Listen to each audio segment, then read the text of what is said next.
so much of these are siloed in different areas.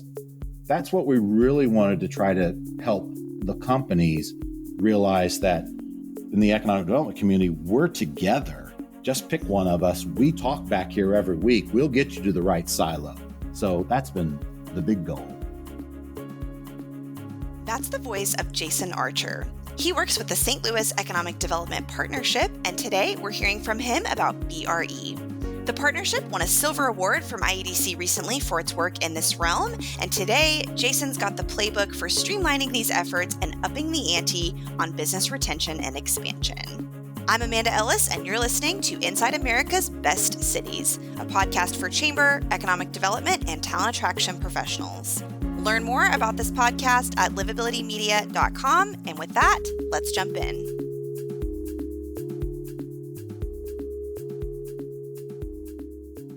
Welcome, Jason. Super excited to have you. Amanda, thank you. It's nice to be here today. We are talking about BRE. We also were just talking about acronyms and how those can be all over the place. So business retention and expansion, right? Yes, ma'am. All right. Committees and communities, how they utilize them.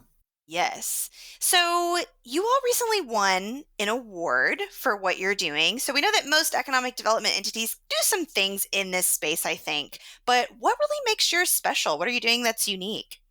Well, with our Business Retention and Expansion Committee, we took the opportunity that COVID afforded us, which who would say that, but we rethunk how we work as partners in the economic development circle and created a very mechanized, regimented BRE committee across the spectrum of our community partners. And I think that's what we have done different. We still do different, and we're continuing to, I think, be successful with our BRE. Yes. Now, near the top here, I did want to ask, tell us a little more about your region and how it's structured. I understand it's pretty big. Yes. So in the St. Louis region, we have the city of St. Louis, which is a county upon itself. And then there's a county called St. Louis County, which is doubly confusing on that. And then the region is around 16 counties. So the MSA is 16 counties that covers 2 states. So it's a pretty broad area. I work for an agency that covers the city of St. Louis and St. Louis County. So, yeah, it can be quite daunting. Yes. And so several different organizations, I'm sure, that are engaged in this space, and you were able to pull some people from all of them. So your committee, how does the group divide up responsibilities? And would love to hear more about, did this change anyone's day-to-day job ultimately? Or is it just kind of everyone has the info now? Well, we hope it worked well with everyone's needs for business outreach, right? So you said that just about everyone's got one, right? A BRE could be as small as the mayor or city manager walking up and down the street talking to businesses, right? That's a BRE, that's fine. Well, we took you just heard what a confusing area this is. We only represent the city of St. Louis and St. Louis County, but we took 9 partners, so 9 different groups of economic development entities, including 2 utilities, and we outreach to businesses, and then we set up a hearing via Zoom. We don't have to get there. We don't have to park. We don't have to have chairs. The company doesn't have to provide 9 waters, right? Get everyone in the same room. You only have to be half dressed. Right? Schedule it. That's right. I'm only dressed from the waist up. I hope you got that. Anyway, and then we don't have to wait for their important VIPs or someone they want us to meet with to be back in town. They can log in on Zoom. We keep our meetings at an hour, right around 45 minutes, just like a classroom meeting. And so does it add to others at day to day? We really hope not. We hope that the regulated utilities want to meet with that company as well. And then we've heard a company one time, we got done and they said, gosh, we've had these in we're in other cities. This was 9 meetings. You just did for us in 1 meeting what took us 9 meetings to do. So we consider that a success. Yeah, I would love to take 9 meetings off of my calendar. Right? I mean, we still do some in person, so we do that as well. Sometimes we've toured large construction firms and that kind of stuff. That's easy to host us. It needs the visibility. You need to walk through to see it, to know what they're doing and talk about. But for the most part, we've taken our BRE and turned it in a way to introduce ourselves to a company, to the decision makers at the company, to be comfortable with us for a follow-up if needed or necessary. And so to us, that's a success for them to step away, and we finish our BREs with there's no wrong door for them. If there's one of us that they want to know more about, or they can't remember, or they've lost an email, just shoot one of us and we'll talk. So you said, what do we do different? And I said, we've got a machine. I want to say since COVID, so we set up a BRE in the community. We did a community partners during COVID. So a lot of states went through this, and communities, they would do monthly, weekly updates, what was going on. We took that model and we did monthly partner meetings in economic development. We would bring in a speaker, whether it was from the Federal Reserve or some think tank, and they would give us an update and would brought us together monthly. And then from that group, we did a subcommittee of just us that tend to focus on company-specific assistances. And we set up, we've been meeting now since probably 4 years. We have a standing Friday meeting. We talk about who we want to see, who's upcoming in the schedule, why we want to meet with a company. Everyone's got, so you asked, does it take away from anyone? We hope it integrates well. A utility may want to meet with some of their big utility users. We're good with that. One of our partners is the World Trade Center. They want to meet foreign direct investment owned firms. Everyone wants to meet with them. So everyone kind of has something in the background, a reason why they want to meet. We just make it a little more efficient for all of us. Is there a certain schedule that you use of kind of when and how to interact with the businesses, or it very much depends on who it is, what their needs are, what your all's goals are? A little of both. So you can see an article in the paper, and you're going to, I hope I have a project I really want to talk about. So, but you could see an article in the paper and be like, oh, there's just been an announcement of a merger, or someone's moving to town. We should get on their radar and talk to them. We have an organization that does foreign trade missions, right? So knowing ahead of time what the schedule is, it's like, oh, we need to find the firms that are located in South America just to do an outreach, because in 6 months we may be doing a foreign visit. So let's put them in our pipeline. We do a shared Google Doc so we can all look at who's in the pipeline. We can add and delete to it. We all talk about it first, so we all know who we're talking to, because someone may already be in the door or have a project. And we're really careful about that. We don't want to cross over into something someone's already working on. Yeah, I know in a lot of communities too, some more than others, there's a lot of separation between these types of organizations and concern about who's getting credit for what. Was any of that an issue, or everyone was really just like, hey, we have the same goals, like doing it together sounds good? I do think that is hard to get through at the beginning. You've got to build the trust. You have to make sure everyone's included. We really made sure that when we set up the partners and then we did the subcommittee, that we have that standing meeting, that when we do the invites to the firms, we make sure we include everyone gets to come. Some opt out, but we don't pre-select. But you're correct. There are areas where there's, I wouldn't even say overlap. So much of these are siloed in different areas. That's what we really wanted to try to help the companies realize, that in the economic development community, we're together. Just pick one of us. We talk back here every week. We'll get you to the right silo. So that's been the big goal. So it sounds like there is involved a little bit more proactive outreach to businesses than maybe there was before. Are they generally pretty receptive to that, or are they more like, don't call us, we'll call you, we're busy? A little of both, right? So big companies are usually a little easier because they're like, oh, we're going to need to meet these people. We need to know it. Sometimes smaller businesses do everything themselves. They really don't have time. And it's kind of this, like, why do I need to even do this? Like, yeah, what do I you don't want? really have time. Yeah, sometimes we'll have a pre-meeting. I've had one where I talked to the owner and they're like, what do I really want out of it?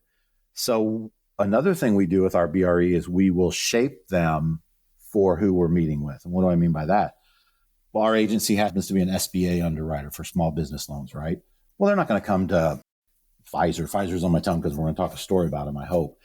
But it's like, they're not going to need Pfizer. But if we meet a smaller company, and if we have a pre-meeting with them, we'll be able to say, we'll bring the SBA person. They don't get in front of the banker. They don't interfere. There's another example. They don't cross the toes, but it's an introduction that they might need. We've also started to, our BRE has been evolving workforce. And I know you got a lot of podcasts about workforce. I happen to be the chair of my county WIB board, right? So Workforce Investment Board, everyone has those. So we've started, where appropriate, bringing a representative from the WIB board to some of these if we think workforce might come up. That way, instead of doing another introduction after the meeting, they've met the workforce person as well while we're there. So really looking at how you can save them time in the long run. Again, we took 9 meetings off your calendar. Maybe we just took 10 off, right? Yeah. 10, adding someone else. That's appropriate. Another thing is we keep it under an hour and we don't want to waste anyone's time. So a lot of times you introduce yourselves and then we allow the company to tell their story. Some dive right into a problem. Some get who we are and they're like, oh, I'm having a wastewater runoff issue. Some of them want to tell the whole story of the evolution of their product. So they're all different. Every single one of them. So what sparked some of these shifts? It sounds like maybe the pandemic. A lot of it was the pandemic. We had to figure out a way to stay connected during the shutdown. And, a lot of companies just really had a hard time. A lot of communities did different grant programs, assistance programs. And so we were having these meetings to talk about getting assistance down to the business level. And one of the charges from our CEO to our organization was we need to look at BREs. The IEDC, the International Economic Development Council, has a good program on BREs. So we started doing webinars and work with them. And from that, we just reimagined our BRE. It used to be some of us that just did business attraction or business development would just meet with developers or real estate people. And we really formalized it to get in and proactively identify companies and introduce ourselves. Gotcha. Sounds like some positive improvements came out of that, though. Tell us about a couple of success stories from this work. I know you have a couple that you've highlighted a lot.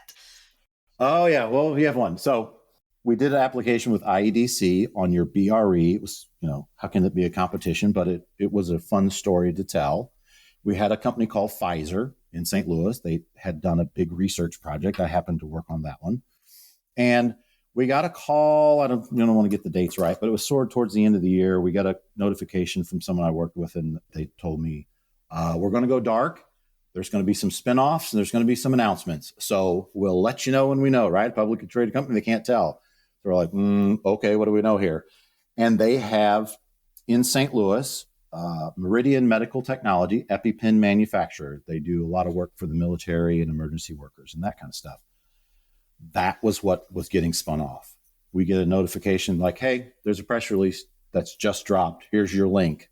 And it was announced that Meridian was spun off from Pfizer. And like, that's it, right? It's magical. So we have that press release when that happens. And it's like, oh no, what are we going to do? I had a contact. We get our committee together. Like, let's try to get something meet up. Then there's another press release we tell in our application that they announced a new CEO. You're like, okay, they got a new CEO and they were acquired by venture capital, right? You're like, uh-oh, right? Venture capital, new CEO. What do? We did take our BRS. Our BRE sprung into action. But we found out their chief operating officer said the CEO was going to move here to figure things out. So we took our BRE. We scheduled a BRE with the new CEO. I told you St. Louis region has 16 counties. It's called Greater St. Louis, Inc. It's a regional chamber. Their CEO got on. The CEO of my organization got on. Their new CEO got on. And we introduced ourselves. That's all we did. We just said, welcome to St. Louis. We hear you're coming here. The regional chamber person invited them to some meetings, said, as much as you want to be involved in the community, we want to invite you to be involved in the community. Well, the press releases all go dark because then we all start talking like, what are you wanting to do? You're going to stay, you're going to shrink, you're going to move, you're going to grow. What's going to happen? Well, I'm happy to say a number of months later, they announced a $111 million new investment. They bought a building. They're going to continue to grow in St. Louis. So that's really how we wound up taking our BRE and taking it all the way through the steps to tell a story. And I think was fun on the application. We told it through press releases as well. Like, here's a press release, but we all know in economic development, that gap, that was where we all had to do all this work, is when that quiet part. Yeah, that really does show, the importance of that engagement. Yeah. And, it worked quick. It worked smooth. We had our cadence. We had our Friday meetings. We knew each other. We trust. It wasn't a race to see who could get to that new CEO first, right? It wasn't what you just said, that competition of who got there first. We invited the right elected people. We invited the right economic development agencies, and we did the greetings with, who was appropriate to be there. And we all trusted each other to be there. Anything else you'd like to add? I feel like we've covered sort of the ins and outs of this, how it started, some success stories. What else? I got to do a presentation one time in the state of Missouri for the whole state. And I really do think that any size community could have a really impactful and effective BRE. The only thing I would say is do that pre-planning and be as inclusive as possible to other partners, using the Zoom, getting them on the calendar. Then you've kept it, you've got those meetings locked on, and it can be a really successful program for a community. Yeah, it's so true. We talk a lot on this podcast about working together, being open to that, how it can help, with the same goals. You're not duplicating each other's efforts, and talk a lot too about planning ahead, which I think is an element of what you're talking about too. We do a little brief before, so we have a little one pager. Just, we don't over research, but we've got enough to know like who we're meeting with, what they've done, what their history is. So we have that too. And then we do a follow-up. As soon as we get done, one of us is assigned to do a follow-up and send them a follow-up email. Thank them with all of our contact, a little bit about each of our programs. Awesome. Well, moving on to a couple of fun questions. I stalked you on LinkedIn a little bit, and okay. Stand-up comedy is in your bio, so you can't just have that and not get asked about it. Okay. So I did study improv for a long time. And then stand-up comedy, a bunch of us got together and thought we would like to try this art form. And we got a joke writing group together, and we would write jokes, and we'd rent a theater, and we'd do an improv show and a stand-up show. We'd invite stand-up comedians, whatever.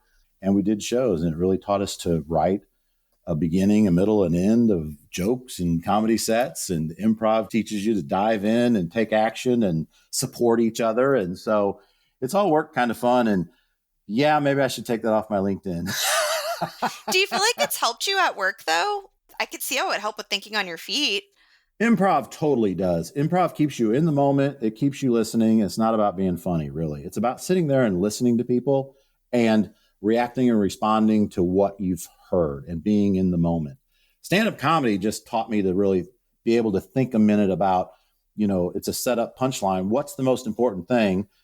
I'm a beginner. I don't get an hour say 2 minutes. So you got to really like boil something down, and it helps with doing a Zoom with someone. I mean, what's really important?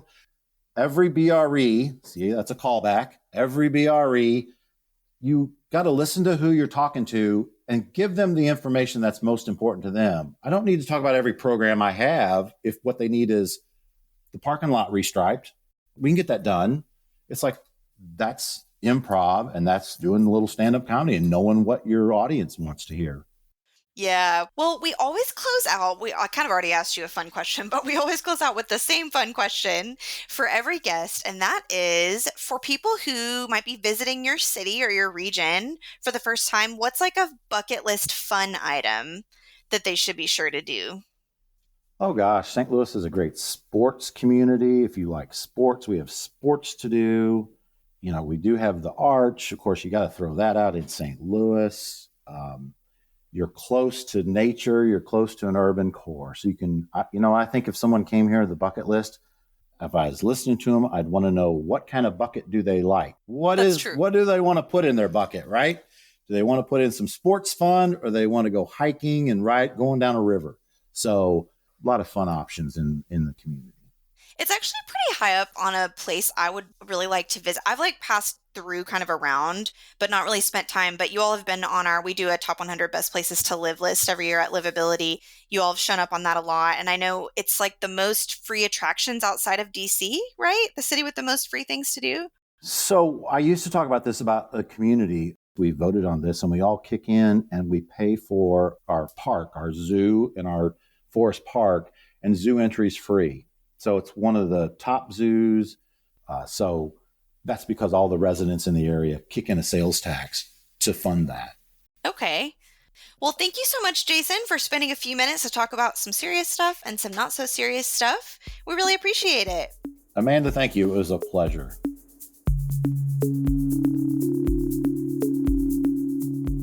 Thanks for listening to the Livability Podcast, where we take you inside America's best cities. At Livability, we highlight the unsung awesomeness of small and mid-sized cities across the country. We also partner with communities to reach their target companies and potential residents through digital content and print magazine programs. If you enjoyed this episode, please follow, rate, and review this show wherever you listen to podcasts.